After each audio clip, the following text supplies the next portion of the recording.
Good morning बच्चों। Class 6 गणित में मैंने आपको एक्सरसाइज नंबर 3.3 से पहले विभाज्यता के नियम आपको पढ़ा दिए थे। आज हम एक्सरसाइज 3.3 का सवाल हल करेंगे, जिसमें पहला प्रश्न दिया है कि निम्नलिखित संख्याओं में विभाज्यता के नियम का प्रयोग करते हुए ये बताइए कि संख्याएं 2, 3, 4, 5, 6, 8, 9, 10, 11 से विभाज्य हैं या नहीं, और आपको इसमें हाँ या नहीं लिखना है। जैसे कि इसमें पहला सवाल दे रखा है 128, और 128 के अगर विभाज्यता के नियम की जांच की जाए तो सबसे पहले आपको 2 का चेक करना है। तो हम जानते हैं 2 का नियम ये था कि कोई भी संख्या 2 से केवल तभी विभाज्य होती है जब उसके इकाई का अंक या तो 0 हो या 2 हो या 4 हो या 6 हो या 8 हो। तो यहाँ पर इकाई का अंक 8 है, इसका मतलब ये संख्या 2 से विभाज्य है। 3 की बात करते हैं। 3 के विभाज्यता का नियम ये था कि कोई भी संख्या के अंकों का अगर योग किया जाए तो वो संख्या भी 3 से विभाज्य होनी चाहिए। तो 128 में 1, 2, 8 को अगर हम जोड़ दें तो 1 और 2 3, 3 और 8 11। तो 11 जो है वो 3 से पूरा विभाज्य नहीं होता, इसका मतलब ये संख्या भी 3 से विभाज्य नहीं होगी। 4 से विभाज्यता का नियम था कि इसमें इकाई और दहाई से मिली संख्या के हम 4 से विभाज्य करके देख लेते हैं। जैसे कि 128 में इकाई और दहाई से बनी संख्या 28 है, और 28 4 सत्ते 28 यानी 4 के पहाड़े में आता है, इसका मतलब 128 भी 4 के पहाड़े में आएगा। फिर 5 से विभाज्यता का नियम ये था कि जिसका इकाई का अंक 0 या 5 होता है वही संख्या 5 से विभाज्य होती है, लेकिन इसके लास्ट में 8 लिखा है तो यह संख्या 5 से विभाज्य नहीं होगी। 6 से विभाज्यता के नियम के लिए 2 और 3 दोनों के विभाज्यता के नियम जांच सही होनी चाहिए, लेकिन यहाँ पर एक तो सही है एक गलत है, इसका मतलब ये संख्या भी 6 से विभाज्य नहीं होगी। 8 से विभाज्यता के नियम के लिए हम 3 अंकों की संख्या को भाग करके देखते हैं। जैसे कि यहाँ पर 128 लिखा है तो हमें पूरा 128 को ही 8 से भाग करके देखना होगा। तो 8 ही कमा 8 4 बचेगा, और फिर 8 छंग 48 हो जाएगा, तो ये पूरा डिवाइड हो जाएगा।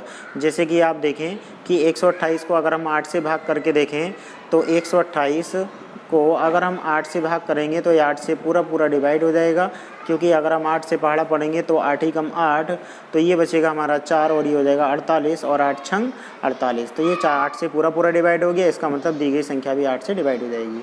9 के लिए अगर संख्या के अंकों का योग 9 से विभाज्य होता है तभी भी संख्या आपकी 9 से विभाज्य होगी। तो 128 के अंकों का अगर योगफल किया जाए तो 11 आ रहा है, जो संख्या 9 से विभाज्य नहीं है, इसका मतलब ये संख्या 9 से विभाज्य नहीं होगी। 10 से विभाज्यता के नियम में इकाई का अंक 0 होना चाहिए, जो यहाँ पर नहीं है, इसलिए यह संख्या 10 से विभाज्य नहीं होगी। 11 के लिए हम सम और विषम स्थान के अंकों का योगफल अलग अलग कर लेते हैं, जिसमें 8 और 1 9 हो जाएगा, जबकि 9 में से अगर मैं 2 घटाऊंगा तो 7 बचेगा, जो 11 से विभाज्य नहीं है, इसका मतलब ये पूरी संख्या भी 11 से विभाज्य नहीं होगी। तो ऊपर जो नियम दिए गए हैं उसको देखकर आप इनके आंसर को यहाँ पर फिल करेंगे, और ये आंसर यहाँ भी दिए गए हैं जिनको आप समझ सकते हैं। क्वेश्चन नंबर 2 में विभाज्यता की जांच के नियमों द्वारा ज्ञात कीजिए निम्नलिखित में से कौन सी संख्या 4 से विभाज्य है, कौन सी विभाज्य नहीं है। तो 4 से विभाज्यता के लिए इकाइयों और दहाई से बनी 2 संख्याओं को हम 4 से भाग करके देख लेंगे। जिसमें 00 होगा वो संख्या भी 4 से पूरा विभाज्य होती है। जैसे कि CD ये 4 से पूरा डिवाइड होगी, I भी 4 से डिवाइड होगी, क्योंकि लास्ट में 00 है, जिसके लास्ट में 00 होता है वो 4 से पूरा डिवाइड हो जाता है। इसमें आप 72 को 4 से भाग करके देखेंगे, इसमें 52 को 4 से भाग करके देखेंगे, इसमें आप 60 को 4 से भाग करके देखेंगे, इसमें 84 को 4 से भाग करके देखेंगे, इसमें 72 को 4 से भाग करके देखेंगे, और इसमें 50 को।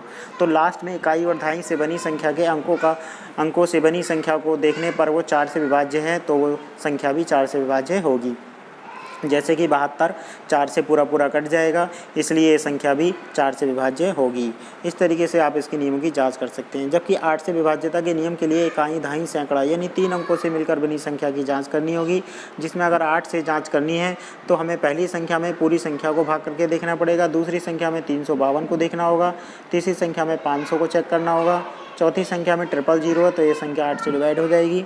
फिर उसके बाद 159 को चेक करके देखेंगे, फिर यहाँ 560 को चेक करके देखेंगे, यहाँ 84 को चेक करके देखेंगे, यहाँ 72 को चेक करके देखेंगे, यहाँ 700 को चेक करके देखेंगे, और यहाँ 150 को, अगर आपको 8 से चेक करना है कि ये संख्या विभाज्य है या नहीं। ठीक है, तो ये था आपका प्रश्न नंबर 1 और 2।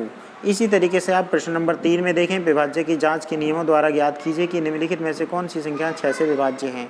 तो 6 से विभाज्य के लिए आपको 2 और 3 दोनों के नियमों को चेक करना पड़ेगा, जिसमें 2 का नियम होता है कि का एक अंक सम होना चाहिए तो वो संख्या 2 से विभाज्य होगी और उसके संख्याओं के अंकों का योगफल 3 से विभाज्य होना चाहिए। अगर ये दोनों ही कथन सही बैठते हैं तो ये संख्या 2 और 3 को मिलाकर 6 से पूरा विभाज्य होगी, वरना नहीं होगी।